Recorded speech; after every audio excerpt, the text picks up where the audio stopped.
Hello everyone, আজকে আমরা আমাদের সি প্রোগ্রামিং কোর্সের ফার্স্ট কোডটি রান করব এবং শুধু রান করাটাই নয়, আমরা এই কোডের ইচ অ্যান্ড এভরি লাইনটি এক্সপ্লেইন করবো যে এটি কেন লিখেছি এবং এটা অ্যাকচুয়ালি কী করে, যাতে তোমাদের এই যে কোডগুলোকে মুখস্থ করা নিয়ে এক্সট্রা হ্যাজাল না খেতে হয় এবং যেসব তোমরা একদম ভিতরে সেট হয়ে যাবে এবং পরবর্তীতে তুমি যখন খুবই কমপ্লিকেটেড জিনিসগুলো থিঙ্ক করবা, কোনো প্রবলেম সলভ করবা, তখন তুমি ওই কোডটাকে আলাদাভাবে মনে করতে হবে না, ওই কোড দিয়ে তুমি অ্যাকচুয়ালি থিঙ্ক করতে পারবে।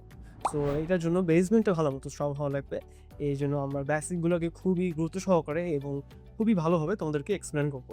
এবং আমরা তোমরা জানোই যে আমরা হচ্ছে কোড ব্লকসে কোডটি রান করতে যাচ্ছি এবং কোড ব্লকসে ইনস্টলেশনস এবং কিভাবে আমরা সি অথবা সি প্লাস প্লাস গুলো কোড করতে পারি, এটার ফুল টিউটোরিয়াল কিন্তু অলরেডি দেওয়া আছে। তোমরা চাইলে ওটা দেখে ইনস্টল করে রাখতে পারো এবং তারপর থেকে আমরা আসলে এই কোর্সটা শুরু করতে পারবো।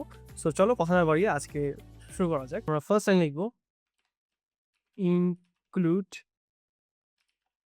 stdio.h দিব। এটা আমাদের ফার্স্ট লাইন কমপ্লিট হয়ে গেছে। এবার আমরা মেইন ফাংশন লিখবো। আ তোমরা কোনো চিন্তা নিও না, আমি কিন্তু সবকিছু বুঝিয়ে দিব। So main function int main দিয়ে আমি প্যারেনথেসিস দিব। প্যারেনথেসিসের ভিতরে এন্ট্রি রাখবো। দেন হচ্ছে আমি কার্লি ব্রেসে দিব। কার্লি ব্রেস দিয়ে ব্লক তৈরি হয়েছে। এবার লাস্টে একটি রিটার্ন লিখে দিব। রিটার্ন অ্যাকচুয়ালি লেখা লাগে না। তারপরও লিখে রাখাটা ভালো। ওকে। এবার আমি এবার আমরা কি করব? আমরা যেকোনো কোডটি ফার্স্ট কোডটি আমরা সবসময় কি করি? ওয়ার্ডকে এটা হ্যালো বলি। সো আমরা এটাই হ্যালো বলব। সো আমি কি লিখব? প্রিন্ট s আবার এবার দিব প্যারেনথেসিস, তারপর ডাবল কোটেশন, এই যে যা লিখব সেটা কিন্তু প্রিন্ট হয়ে যাবে। সো দেখো প্রিন্ট হয়ে গেছে। এবার সেভ করে দিলাম কন্ট্রোল এস দিয়ে। এবার আমরা এই যে বিল্ড এন্ড রান এখানে ক্লিক করব, তাহলে দেখতে পাবো যে অ্যাকচুয়ালি আমাদের কিন্তু কোডটি রান হয়ে গিয়েছে। বুঝেছো? কোডটি রান হয়েছে। এবার বুঝি আমরা কেন এগুলো লিখলাম এবং কিভাবে লিখলাম, কোডটা কি কাজ করছে, আমরা ইচ অ্যান্ড এভরিথিং এখানে এক্সপ্লেইন করব। সো দেখুন, first A is include stdio.h, বাবা এটা আবার কি জিনিস? সো এটা অ্যাকচুয়ালি কি হচ্ছে? দেখো, আমরা যেকোনো জিনিস যখন তৈরি করি, গাড়ি হোক, খেলনা হোক, আমাদের কিন্তু কিছু টুল লাগে। একটা টুল বক্স নিয়ে আমরা অ্যাকচুয়ালি সেই জিনিসটা বানাই। সো include studio.h এই জিনিসটা হচ্ছে একটি লাইব্রেরি আমরা ইনক্লুড করছি। এই স্টুডিওটা মানে studio.h এই লাইব্রেরিটাকে আমরা ইনক্লুড করেছি এই কোডটিকে অ্যাকচুয়ালি রান করার জন্য। মানে এখান থেকে কিছু টুলস আমরা ইউজ করছি। এখন এইগুলো এই ভিতরে কি টুলস আছে? এর ভিতরে অনেক ধরনের টুলস আছে। তার মধ্যে একটি টুলস যেটা আমরা ইউজ করছি সেটা হচ্ছে এই যে printf এবং আরো যে টুলস গুলো আমরা সামনে যখন দেখব, তখন আমরা বুঝতে পারবো যে কোন টুলস এখান থেকে আমরা ইউজ করছি। সো এই printf দিলাম এবং এইভাবে যে রানটা হয়ে গেল, এই জিনিসটা আসছে কিন্তু এই studio.h লাইব্রেরি থেকে। ওকে। সো এখান থেকে আমরা জিনিসটা বুঝলাম যে এটিকে কেন আমরা ইউজ করছি। এবার কথা হচ্ছে মেইন ফাংশন আমার কেন লেখা লাগলো বা এটা অ্যাকচুয়ালি কি জিনিস বোঝানো হলো? সো আম আমাদের সব কোডই একটি ফাংশনের আন্ডারে লিখতে হয় এবং আমাদের এভরি কোডের ভিতরে একটি মেইন ফাংশন থাকে। কারণ আমাদের কম্পাইলার যখন এই কোড রান করতে যায়, তখন আমাদের এই যে মেইন লেখা দেখতে পাচ্ছ না? এই মেইন লেখা এইটাই খুঁজে বেড়ায় যে এই জিনিসটা কোথায় আছে? ওখান থেকে কিন্তু কোড রান হওয়া শুরু হয়। ঠিক আছে? সো এজন্য আমরা ইন্ট মেইন লিখি এবং এখানে আমরা একটা প্যারেনথেসিস দেই। এর ভিতরে আমরা অ্যাকচুয়ালি প্যারামিটার গুলো দেখি। ওই জিনিসগুলো আমরা সামনে আরো ভালোমতো বুঝতে পারবো। সো আমরা এখানে এমটি রাখি। তারপরে একটি কার্লি ব্রেসিস দ্বারা এখান থেকে এটা একটি ব্লক তৈরি করছে। ঠিক আছে?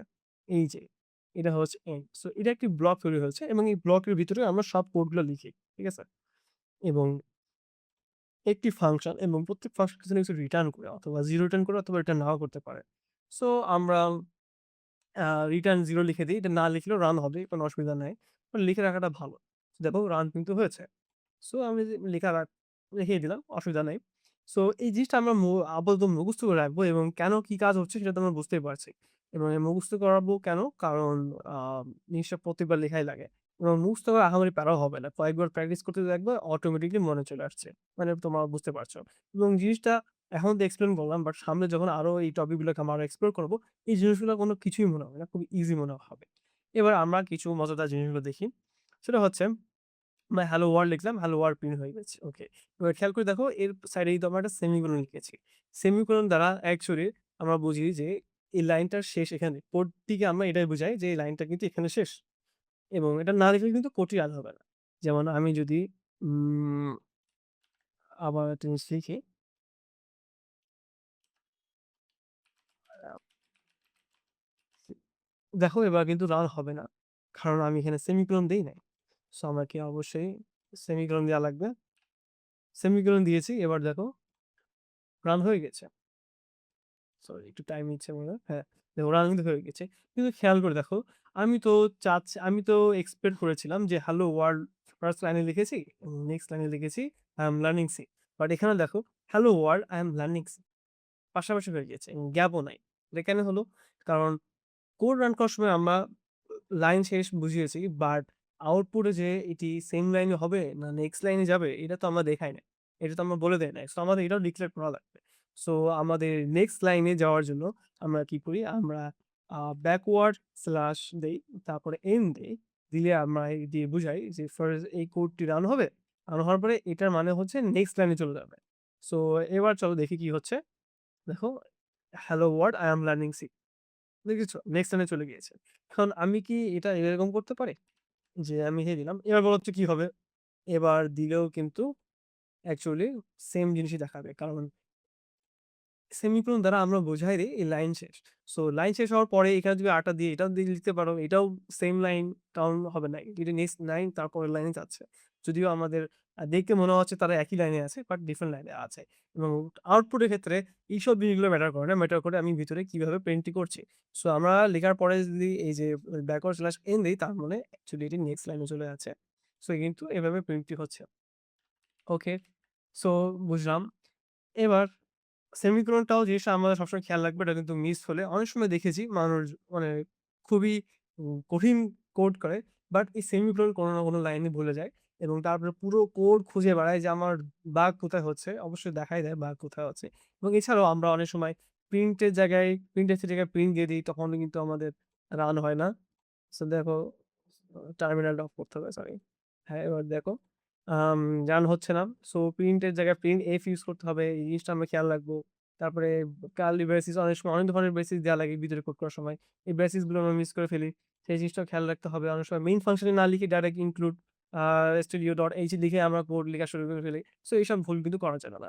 এবং কোন কোডটি কি জন্য করছি এই জিনিসটা মাথায় রাখার জন্য আমাদের কাছে একটি খুব সুন্দর জিনিস আছে সেটা হচ্ছে কমেন্ট লেখা। আ কমেন্ট লেখা কি?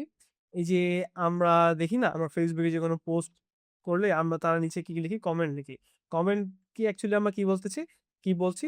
যে আমরা একটি পোস্ট দেখলাম তার পোস্টের মতামত আমরা কিন্তু তাকে জানাচ্ছি বা লিখে রাখছি।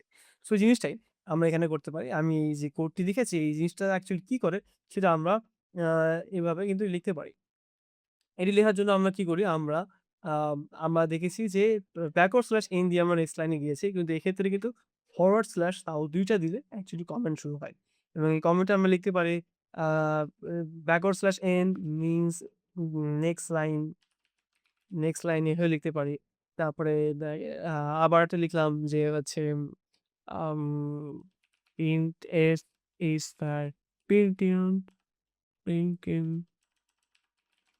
ঠিক আছে? এভাবে কিন্তু আমরা আ কমেন্ট লিখতে পারি। এবং শুধুমাত্র এক লাইন কমেন্ট না, আমরা চাইলে মাল্টিপল লাইনস এর কমেন্ট লিখতে পারি। তার জন্য আমরা কি করতে পারি? আমরা হচ্ছে একটি আ ব্যাকওয়ার্ড ফরওয়ার্ড স্ল্যাশ দিব। তারপরে একটি স্টার দিব। দেখো সব এইটি দেওয়ার পরে কিন্তু তার পরবর্তীতে যা কিছু আছে সবই কিন্তু কমেন্ট আউট হয়ে গেছে। এবার যদি আমি চাই যে কমেন্ট আউট তো এতটা হবে না, এত লাইনগুলো সব হবে না। কিছু জায়গায় যেয়ে থেমে যাবে। তখন আমি একটু স্টপ লাইন লিখব। তখন আমরা আবার একটি স্টার্ট এবং ফরওয়ার্ড স্ল্যাশ এন দিলে দেখো আমার কিন্তু এই যে যে কার্লি আছে যেটা আগে কমেন্ট আউট হয়ে গিয়েছিল সেটা আবার রিট্রাইভ হয়েছে। সো আমরা ব্যাক করেছি। এবার যদি রান করে দেখি, এবার দেখো আমাদের কমেন্টে কোনো কিছু কিন্তু রান হয় নাই এবং যে জিনিসটা আগে রান হয়েছিল সেটা কমেন্ট আউট হওয়ার কারণে কোন রকম রানই করে নাই। মানে কি বুঝলাম? আমরা কমেন্টের ভিতরে যা ইচ্ছা তাই লিখতে পারবো। তা দ্বারা কোনো কোডের কোনো ইফেক্টই আসবে না। সো এই জিনিসটা আমরা কমেন্ট অ্যাকচুয়ালি কেন লিখি? আ ধরো তুমি কোথাও কাজ করছো, জব করছো। সো তুমি তোমার মতো করে অনেকগুলো কোড লিখলা। এবার তুমি জবটা ছেড়ে অন্য কোথাও চলে গিয়েছো। এবার তোমার জায়গায় যে আসবে, সে যখন কোডটি দেখবে, তুমি যদি কমেন্ট না লিখো তখন তো তুমি তো কিছুই বুঝতে পারবে না যে হায়, হায়! এইটি মানে তখন তো কিছুই বুঝতে পারবে না যে এটি কি, কেন করা হয়েছে?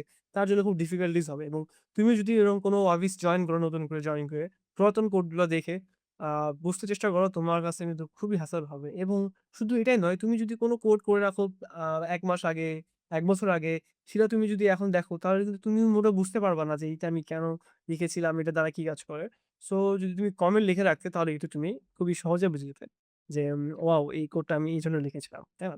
সো এই যে এই প্র্যাকটিস রাখাটা কিন্তু খুবই ইম্পোর্টেন্ট। তোমরা যখনই কোড করবা অবশ্যই কোডের পরে কমেন্টস লিখে রাখবা। যাতে তোমাদেরই কিন্তু সহজ হয়। সো এই জিনিসগুলো আমরা মাথায় রাখবো এবং নেক্সট ভিডিওতে আমরা আরো কোডের টপিকস গুলো খুবই ইজিলি বোঝানোর চেষ্টা করব। সো দেখা হচ্ছে নেক্সট ক্লাসে।